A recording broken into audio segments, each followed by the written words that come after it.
നമസ്കാരം. നമ്മൾ ഗണപതി സ്തുതിയുടെ 3 എപ്പിസോഡുകൾ കഴിഞ്ഞു. ഇനി അപ്പം അതിൻ്റെ സെക്കൻഡ് പാർട്ട്, അതായത് രണ്ടാമത്, ഇപ്പം ഞാൻ പറഞ്ഞു, ആദ്യം തന്നെ ഞാൻ പറഞ്ഞിരുന്നു ഇത് രാഗമാലികയിൽ താളമാലികയിലാണ്.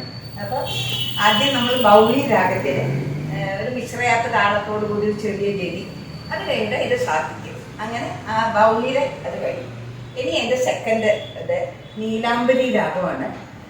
തിശ്ര താളത്തിലാണ് അത് വരുന്നത്. അപ്പം നമ്മുടെ ബൗളി രാഗത്തിൻ്റെ അവസാന ഭാഗം ചെയ്തത്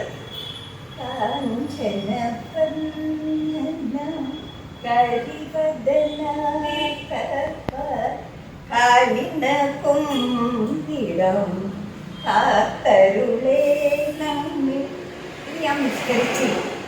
അത് ഞാൻ പറയാൻ കാരണം, എൻ്റെ ചില കുട്ടികളെ ഞാൻ പഠിപ്പിക്കുമ്പോൾ അവർക്ക് എന്തുകൊണ്ടും അതവർ തെറ്റിച്ചെടുക്കുന്നുണ്ട്. അതായത് നമ്മളിപ്പോൾ ഞാൻ വലത്തെ കാലം കഴിഞ്ഞ താന്ന് കഴിഞ്ഞാൽ പിന്നെ ഇടത്തെ കാലം ഇപ്പോൾ ബാക്കിൽ വെച്ച് ഈ ഇടത്തെ കാലം തന്നെയാണ് ദി തി തൈ ദി തി തൈ നൽകേണ്ടത്. ഈ വലത്തെ കാലിൻ്റെ പിറകിൽ ദി തി തൈ ദി തി തൈ.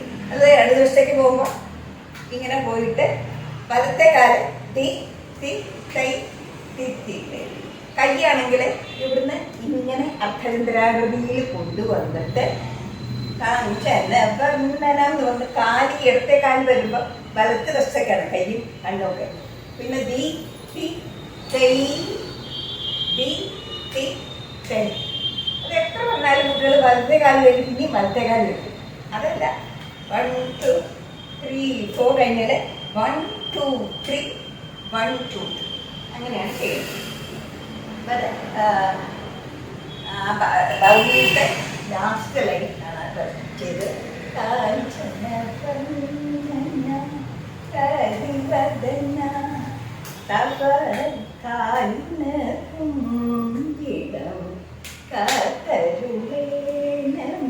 ഇങ്ങനെയാ ഉണ്ടാക്കണം അല്ലേ. ഇങ്ങനെ നിന്നുകൊണ്ട് അരമണ്ഡലത്തിൽ നിന്നുകൊണ്ട് തിശ്രത്തിലേക്ക് കിടക്കുക.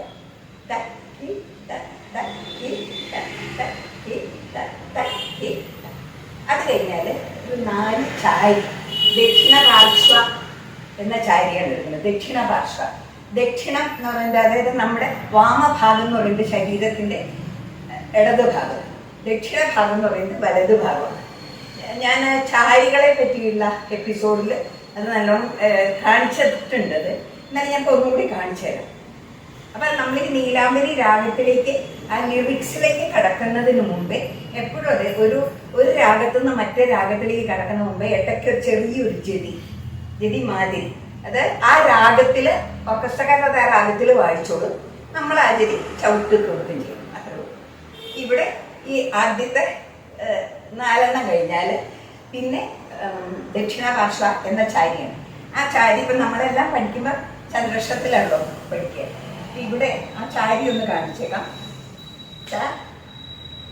അത് ഇപ്പം ഇങ്ങനെ നിൽക്കുമ്പോൾ ഇവിടെ ആദ്യം ഇവിടെ തട്ട് പിന്നെ അത് കാല് പിറകിലേക്ക് വരും.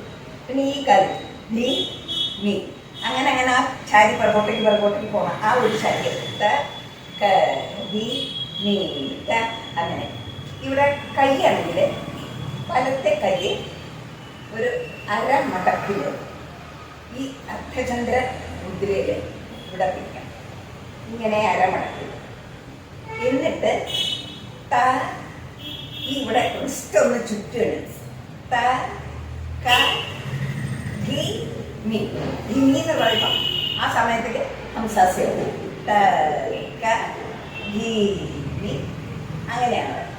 ഇടത്തെ കൈ 3/4 മടക്കിലാണ് പിടിക്കുന്നത്. അവിടെ ഹംസാസ്യം. ഇതിൻ്റെ അഭ്യന്തരം, ഇത് ഹംസാസ്യം. ഇത് കഴിയുമ്പോൾ ഈ കൈ മീന, ഈ കൈ ഇങ്ങനെ, ഈ കൈ ഇവിടെ ഇങ്ങനെ. ഇതാണ് ദക്ഷിണ പാർശ്വ എന്ന ചാരി. അതായത്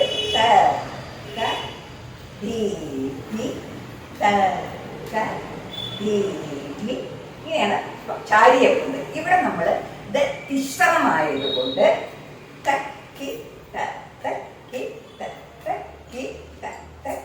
അങ്ങനെ 4.